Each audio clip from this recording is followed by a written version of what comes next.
So we need the thermodynamic equation to complete the set of equations to describe the complete motion of a parcel that we started with.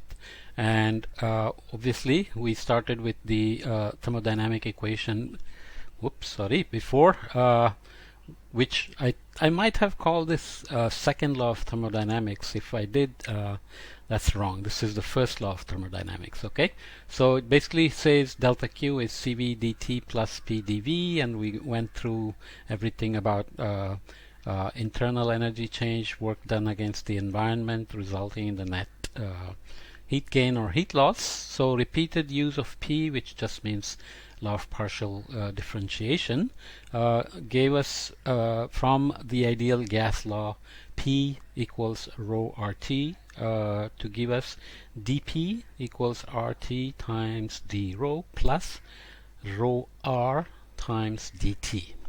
Very simple. You probably did this in high school, right? We use that to rewrite delta Q. We have done this before, but I'm just going through it again. Write this as R plus CV dt minus dP over rho. So we basically replaced dt from here, and okay, that's all we did. We rearranged this equation. So CV dt is still there.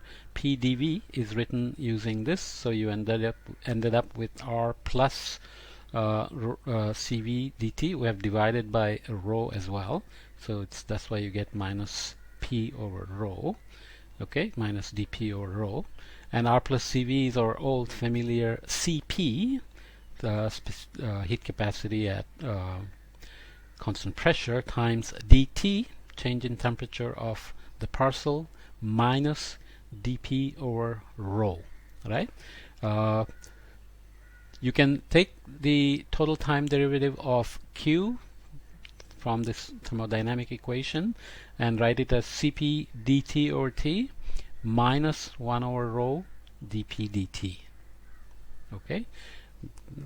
From conservation, we have used d rho dt here to be in terms of just, okay, heating rate is 0, so dq dt would be 0, in which case you would get dt dt to be d rho 1 over rho dp dt on this side divided by Cp, so you get 1 over rho Cp dp dt.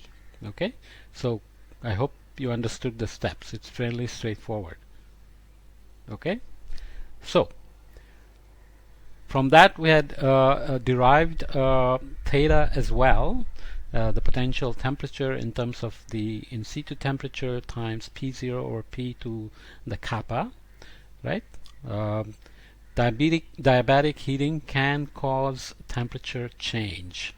Is that a new statement? Not really, but diabatic heating basically means radiation or some other heating that's external to the parcel, right? So writing d theta dt, we can write this now P or P0 minus, so we've just inverted this, minus kappa times Q dot over Cp, where Q dot is our diabatic heating rate. Okay, so we just took the previous equation and we are writing this as Q dot, and we're taking Cp on this side, and we're trying to write, we're going to use the relation between T and P through theta, the potential temperature. You can just sit down and derive this.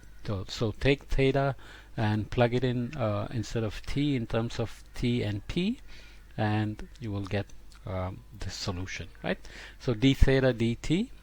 Why are we doing this? Basically because we still want to go to a conservative variable. Remember, T is not conservative, whereas theta is for dry processes. Obviously, if we have wet processes, then we have to go to moist potential temperature, which we will not bother with right now. But we are going into more realistic atmospheric circulation, so we're going to carry the diabatic heating here, which is what can cause changes in temperature. Obviously, if Q dot is not 0, then theta is not conservative either, right? So diabatic heating. Remember, everything we did before was a parcel moving adiabatically, and when we added moisture, we said even if it moves adiabatically and doesn't exchange mix heat with the environment, moisture inside can condense or evaporate and create temperature change. Okay, that's what this is in now diabatic heating, not adiabatic heating. Okay, so ocean contains an analog to this, where instead of the pressure, there will be salinity. Because why? Because the ocean water is incompressible, so the pressure effects are ignored, although ocean also has a potential temperature.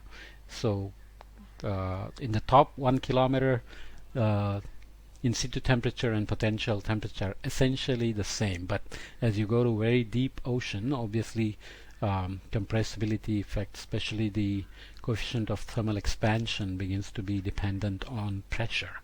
So it's a bit complicated. We'll see that ocean density is a very nonlinear function of salinity and temperature, makes for some interesting behavior. But for now, just remember that this is our thermodynamic equation. So now we can go to the full set of equations. Momentum, mass continuity or mass conservation, and thermodynamics. That should allow us to